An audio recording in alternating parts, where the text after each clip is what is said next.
I'd like to ask both of you, if you were 30 years old again and had your first million in the bank, how would you invest it, assuming you're not a full-time investor, you have another full-time job, you can cover your expenses with other savings for about 18 months, no dependents, and it'd be really helpful for my students, for myself and others here, if you could be as specific as possible about asset classes, percentages, whatever you're willing to offer.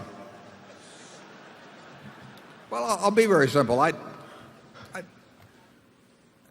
Under the conditions you name, I'd probably have it all in a very low-cost index fund. And it'd probably be, might be Vanguard.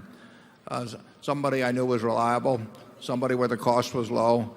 And because you postulated that you're not going to become a professional investor, I would recognize the fact that I'm an amateur investor. And I would feel that unless bought during a strong bull market, which this hasn't been, I would feel that that was going to outperform to a degree bonds under current conditions over a long period of time, and then I'd forget it and go back to work. Charlie?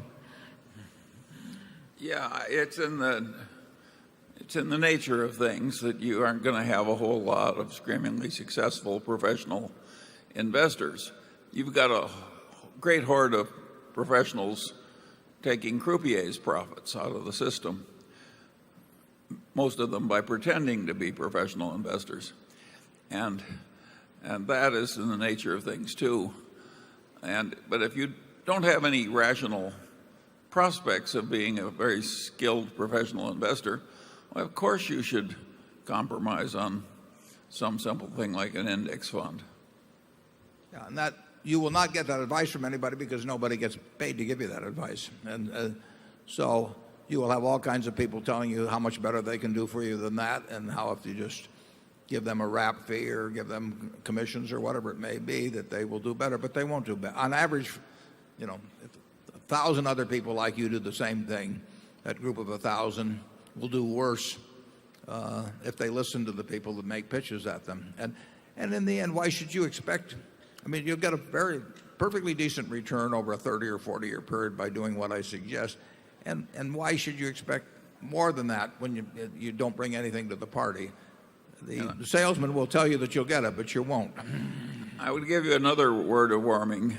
Do not judge stockbrokers generally by the ones you meet at this meeting. We attract some of the most honorable, intelligent stockbrokers in the world. They are not representative of the class. The politician in him just came out. Julie?